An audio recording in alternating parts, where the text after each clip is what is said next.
Madame, Monsieur, bonsoir. Merci de nous rejoindre à la une de l'actualité. Le président de la République, Abdelmadjid Tebboune, s'est rendu ce dimanche en Allemagne pour se faire soigner de complications à un pied à la suite de sa précédente contamination par la Covid-19. Le traitement de ces complications qui ne présentent pas un caractère urgent était déjà programmé avant le retour d'Allemagne du président Tebboune le 29 décembre dernier. Toutefois, ses engagements par rapport à des dossiers urgents nécessitaient sa présence ici, en Algérie.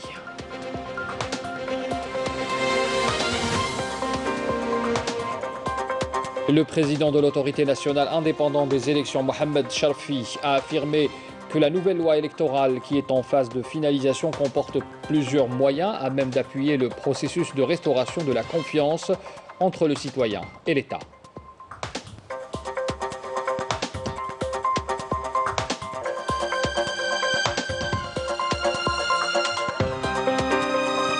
En titre également ce soir, en Algérie, bientôt le retour de l'importation des véhicules neufs avec l'octroi des premières autorisations prochainement à certains concessionnaires qui répondent aux exigences. Le ministre de l'Industrie l'a annoncé suite aux instructions du président de la République. L'infosport du jour, à quelques jours du mondial égyptien de handball 2021, le ministre de la Jeunesse et des Sports, Sid Ali Khaldi, accompagné de la secrétaire d'État chargée du sport d'élite, ont tenu à revoir le 7 national algérien avant le départ prévu le 12 janvier. Bienvenue à tous. Comme je l'annonçais en titre, donc, le président de la République, Abdelmadjid Tebboune, s'est rendu ce dimanche en Allemagne pour se faire soigner de complications à un pied à la suite de sa précédente contamination par la Covid-19. Le traitement de ces complications qui ne présentent pas un caractère urgent était déjà programmé avant le retour d'Allemagne du président Tebboune le 29 décembre dernier. Toutefois, ses engagements par rapport à des dossiers nécessitaient sa présence ici en Algérie.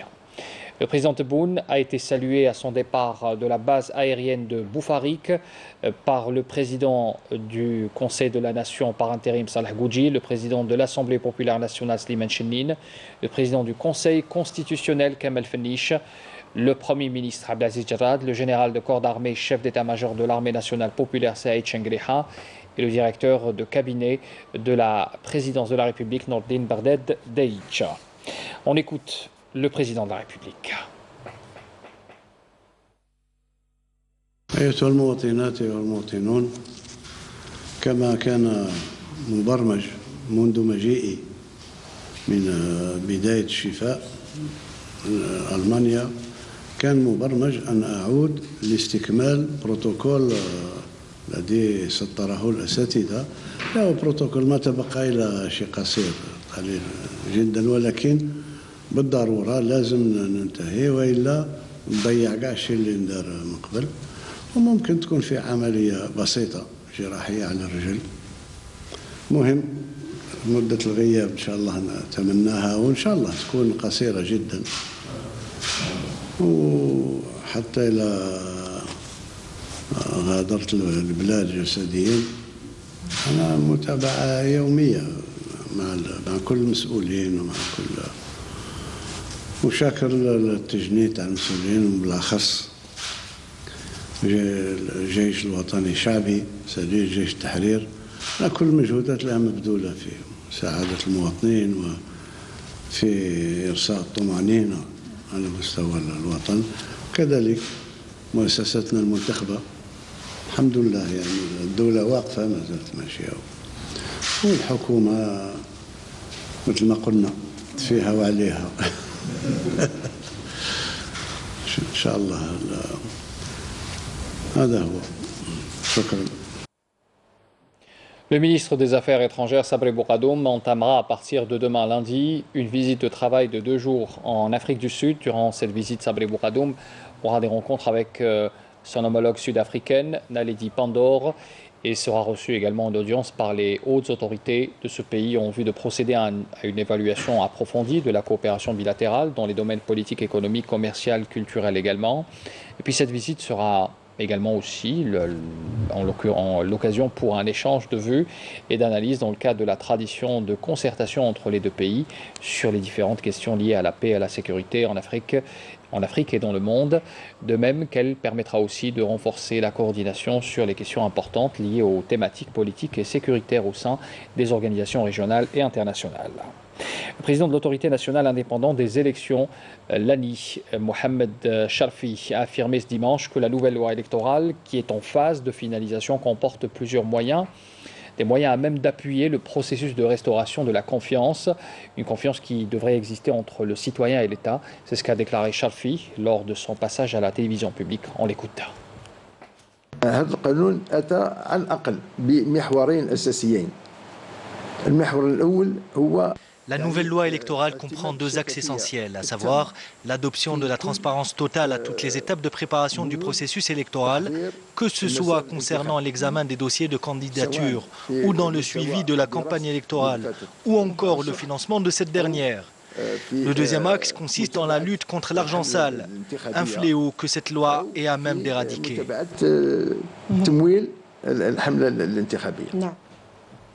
Suite au décret présidentiel signé le 7 janvier dernier et au nom du général de corps d'armée Saïd Chengriha, chef d'état-major de l'armée nationale populaire, le général-major Mohamed Qaïdi, chef du département emploi préparation de l'état-major de l'ANP, a présidé ce dimanche la cérémonie d'installation du général Serir Aoumar dans les fonctions de commandant de l'école militaire polytechnique en première région militaire en remplacement du général Saal Mohamed. Camélia Menal. C'est à l'école militaire polytechnique Shahid Talib Abdelrahman, première région militaire, que le général-major Mohamed Qaïdi, chef de département emploi et préparation, a présidé la cérémonie d'installation du général Serir Aoumar dans les fonctions de commandant de l'école militaire polytechnique en remplacement du général Saal Mohamed. Après la cérémonie d'accueil et après avoir salué l'emblème national, le général-major a déposé une gerbe de fleurs devant la stèle commémorative du Shahid qui porte le nom de l'école militaire. Ensuite, le général-major Mohamed Qaïdi s'est rendu à la place d'armes pour passer en revue les carrés et prononcer une allocution à cette occasion. Conformément au décret présidentiel daté du 7 janvier 2021 au nom du général de corps d'armée chef d'état-major de l'armée nationale populaire, je procède à l'installation officielle du général Serir Aoumar dans la fonction de commandant de l'école militaire polytechnique en première région militaire en remplacement du général Mohamed Saal. La cérémonie s'est poursuivie par la passation de l'emblème national. Ensuite, le général-major s'est réuni avec les cadres et les personnels de l'école où il a prononcé une allocution d'orientation. En fin de la rencontre, un procès-verbal d'installation a été signé.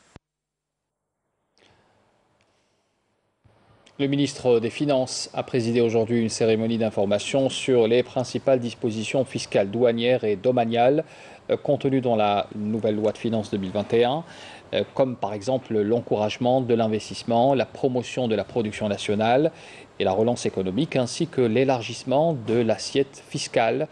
Il s'agit d'une rencontre qui traduit la volonté du gouvernement d'établir un dialogue avec tous ses partenaires pour rétablir la confiance entre les deux parties. Et on écoute à ce propos la déclaration du ministre des Finances. Ces assises constituent une première étape dans le dialogue que nous sommes en train d'instaurer avec nos partenaires. Ce mode de communication sera adopté par toutes les administrations relevant du ministère des Finances.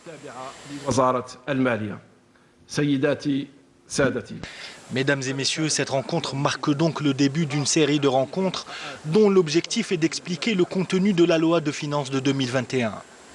Même si je ne peux pas aborder toutes ces dispositions, il faut rappeler les principaux axes de cette loi qui consacrent le programme de relance économique du président de la République à travers une série de dispositions parmi lesquelles la rationalisation des dépenses budgétaires, l'encouragement de la production nationale et la promotion de son exportation, l'élargissement de l'assiette fiscale, la simplification des procédures fiscales, le renforcement des garanties des contribuables et la concrétisation du principe de l'équité fiscale et enfin la lutte contre la corruption, l'évasion fiscale et la surfacturation pour protéger les vrais producteurs et investisseurs.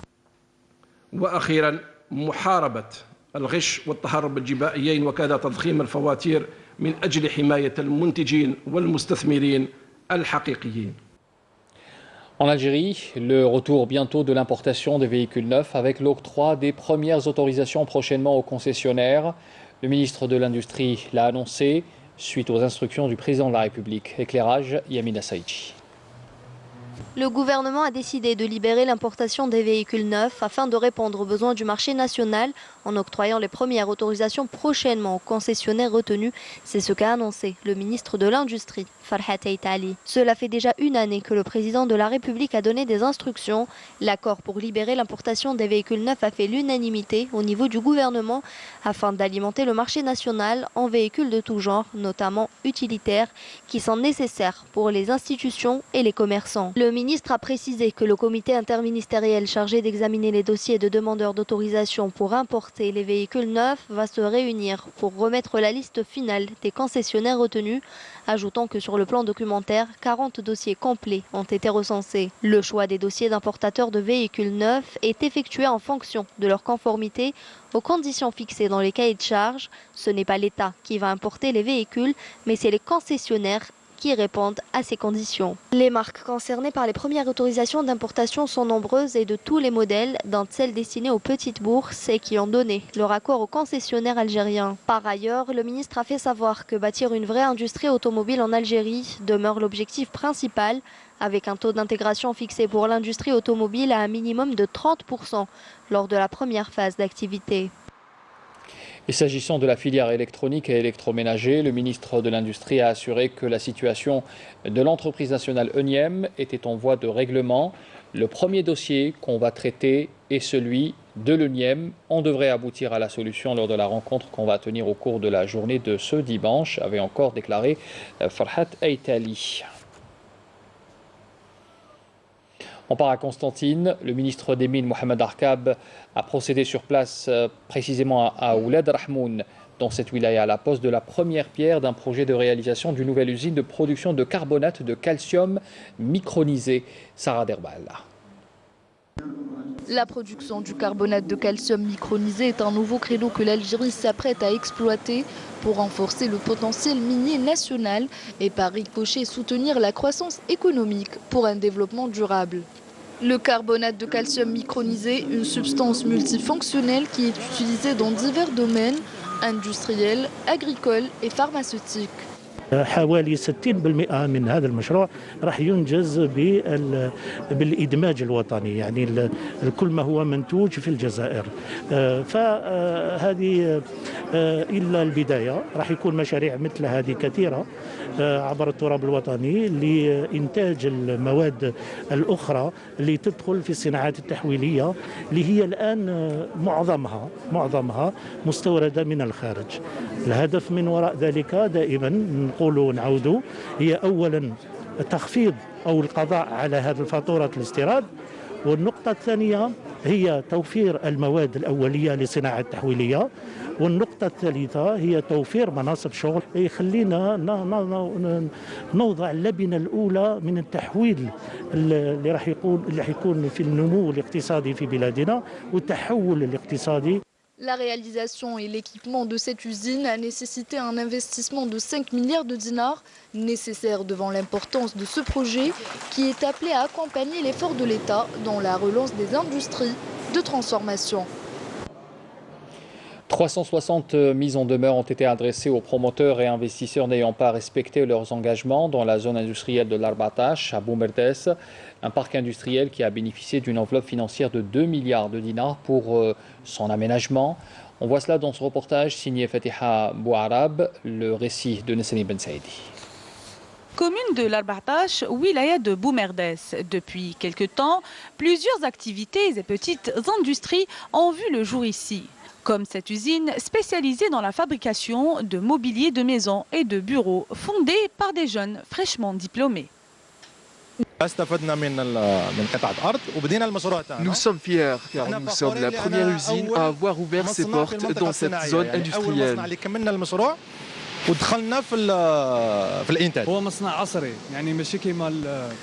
C'est une usine qui utilise des techniques modernes.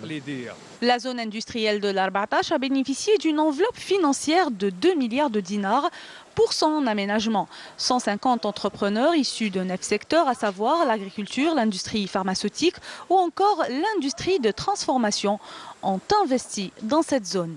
Nous avons investi dans un projet de production de tracteurs et matériel agricole.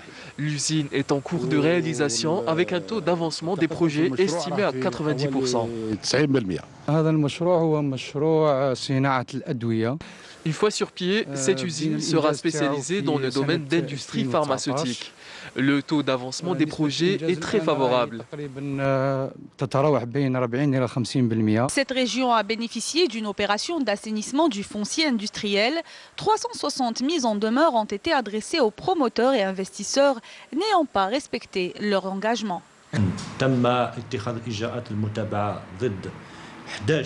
Nous avons pris les dispositions nécessaires contre 10 investisseurs. Ces derniers ont été présentés devant la justice.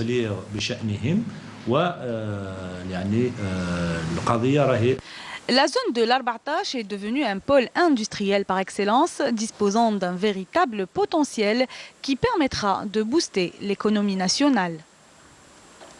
Les wilayas d'Adrar, de Boumerdès également ont bénéficié de plusieurs projets de développement pour améliorer les conditions de vie des habitants de ces zones d'ombre. Des zones d'ombre qui existent dans ces wilayas. Une caravane d'aide a été également lancée, notamment dans la wilaya de Borj Bouarerich pour les zones enclavées. Mariam Damissa. Lors de sa visite dans la wilaya d'Adrar, le conseiller du président de la République chargé des zones d'ombre, Brahim Red, a écouté les préoccupations des habitants des zones d'ombre à Sali et Ergen concernant le désenclavement et l'élargissement du réseau d'alimentation en eau potable, outre le raccordement au réseau d'assainissement et la promotion de l'emploi à travers la formation dans les métiers de l'industrie des hydrocarbures. Il a de même inspecté bon nombre de projets publics destinés aux zones d'ombre en matière d'éducation et de ressources en eau, ainsi que la réalisation de stations d'épuration des eaux usées et de 2 citernes. Ishrwatan, Boussakour et Eit Ramdan, ce sont des régions classées zones d'ombre dans la wilaya de Boumerdès. Dans une première étape, 160 foyers ont été raccordés au réseau de gaz naturel, un soulagement pour les résidents qui ont tant souffert du manque de ce moyen vital. L'opération sera élargie à d'autres régions enclavées dans cette wilaya d'ici la fin du premier semestre. Plusieurs communes ont bénéficié d'une enveloppe financière afin de réaliser les projets de développement. Une caravane d'aide a été lancée au profit des habitants des zones d'ombre dans la wilaya de Borj Bouarerich. Elle contient divers articles, à savoir literie et vêtements divers. Plus de 480 régions vont bénéficier de ces donations. Plusieurs équipements médicaux ont été fournis pour renforcer les établissements de santé de proximité en ces temps de pandémie. Le bilan de la Covid-19 pour ce dimanche, 231 nouveaux cas confirmés de coronavirus, 201 guérisons et 4 décès ont été enregistrés durant ces dernières 24 heures. C'est ce qu'a annoncé le porte-parole du comité scientifique de suivi de la pandémie, le Dr Jamel Fourar. On l'écoute. Avec la déclaration de 231 nouveaux cas, l'incidence au cours des 24 dernières heures reste toujours inférieure à 1 cas pour 100 000 habitants, sachant que 28 wilayas n'ont pas déclaré de cas durant les 24 dernières heures, 12 wilayas ont déclaré entre 1 et 9 cas, et 8 wilayas ont déclaré 10 cas et plus. Pour ce qui est des décès, nous avons enregistré au cours des 24 dernières heures 4 nouveaux décès, rahimahullah. Pour ce qui est des nouvelles hospitalisations au cours des 24 dernières heures, leur nombre est de 308 nouveaux patients. Les patients guéris à ce jour, leur nombre est de 69 212 patients guéris, dont 201 au cours des 24 dernières heures. Pour ce qui est de la réanimation, nous avons actuellement, au niveau de nos hôpitaux, au niveau national, aujourd'hui, 29 patients hospitalisés en soins intensifs. Et pour terminer, nous réitérons toujours le même message pour notre population. Restez très vigilants durant cette période. Respectez les mesures de prévention, notamment l'hygiène des mains, la distanciation sociale et surtout, le port de masque obligatoire en tout lieu et en toutes circonstances. Merci de votre attention. Le 12 janvier, c'est dans 2 jours et c'est l'occasion de célébrer le nouvel an à Mazir, avec l'organisation de plusieurs activités qui ont été lancées notamment dans les maternelles, comme c'est le cas à Gouraya, où les enfants ont célébré cette fête de Yenayer à travers des chants et des danses. Reportage Siam Kenoucha.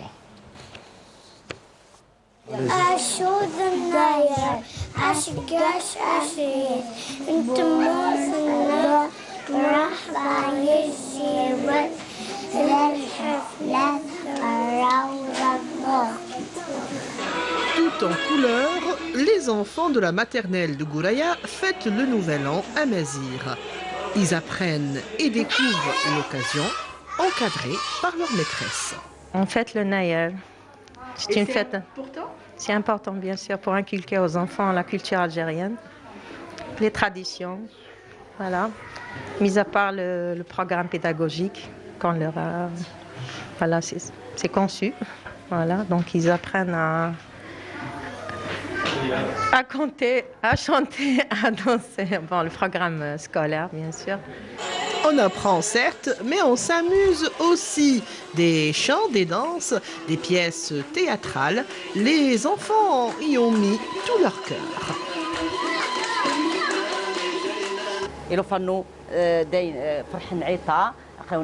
Nous sommes très heureux d'être ensemble aujourd'hui. C'est une belle occasion pour nous, pour nos enfants. Ici, à notre niveau, dans notre établissement, on tient absolument à apprendre aux enfants leurs traditions. Ça fait partie de notre système pédagogique parce que c'est important.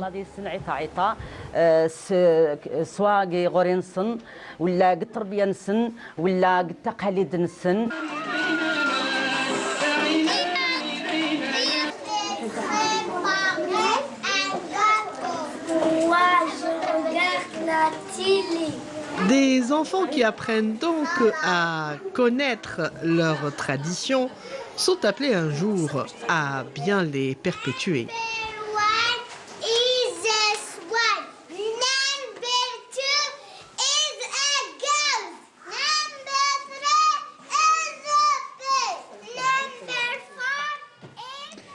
Le sport, on en parle également ce soir, à quelques jours du mondial égyptien de handball 2021. Le ministre de la Jeunesse et des Sports, Seydi Ali Khaldi, accompagné de la secrétaire d'État chargée du sport d'élite, ont tenu à recevoir le 7 national algérien avant le départ prévu après-demain, mardi. Et c'est dans une ambiance conviviale que les deux responsables ont encouragé les poulains d'Alain Porte à représenter dignement le pays. On les écoute, ils sont au micro de Nourdin Handi.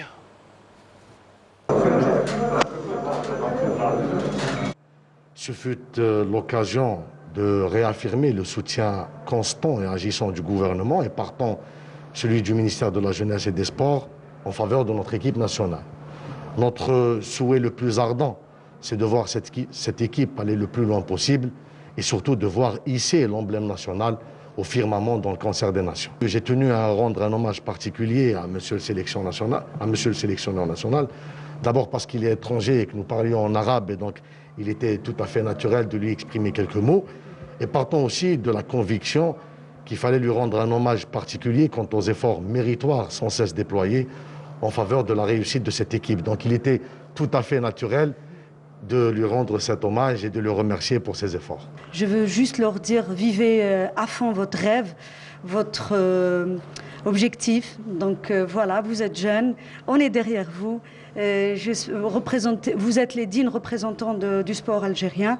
Donc c'est une chance de faire du sport et de pouvoir s'exprimer, avoir des médailles, être sur le podium, c'est extraordinaire.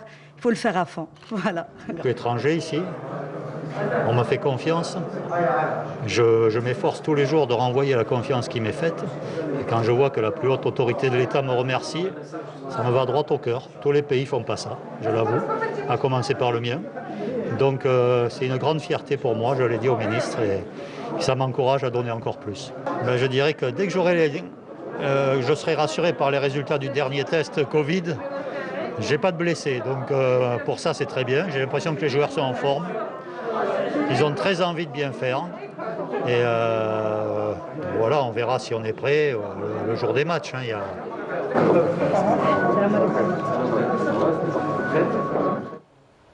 Le foot pour terminer, retour sur la 7e journée de Ligue 1 marquée par la première victoire de la saison du Naht Hussein, mais aussi par la confirmation du leader de l'entente de Sétif, Mokhtar Hamani, pour un compte rendu complet. Toujours plus fort, toujours plus haut. L'Aigle sétifien, invaincu depuis 2019, a encore frappé fort. Un succès de 5-1 chez son voisin et rival, le CR Bojbarij, lanterne rouge après 7 journées de compétition. Les protégés de Nabil El Kouki confortent ainsi leur position de leader et provoquent le départ de l'entraîneur adverse Bilal Ziri, ce qui accentue la crise du Shabab. Autre fait marquant de la 7e journée, c'est la première victoire du Nasr du Sindé qui, une semaine après le départ de Nadir El-Knaoui, réussit à provoquer le déclic en battant au 20 août l'AS Ouchlef 1-0. La surprise du jour est à mettre à l'actif de l'AS Ain Mlila qui a attendu le temps additionnel pour coiffer sur le fil le CS Constantine, un hold-up parfait qui confirme la bonne santé d'Emlili, second au classement général et qui contraint Abdelkader Amrani de jeter le tablier. Les deux promus, le RC Lizen et la JSM Skikda, se sont eux également bien comportés en venant à bout de leurs adversaires respectifs, l'US Biskra 2-0 et la JS Saoura 1-0. La 7e journée prendra fin ce lundi avec 3 rencontres au programme Parado Athletic Club CR Belouizdad, la JS Kabylie qui recevra l'USM Alger et le Moudia d'Alger jouera au stade du 5 juillet face au Moudia d'Oran. Fin de ce journal, merci de l'avoir suivi, je vous souhaite une excellente soirée, à demain.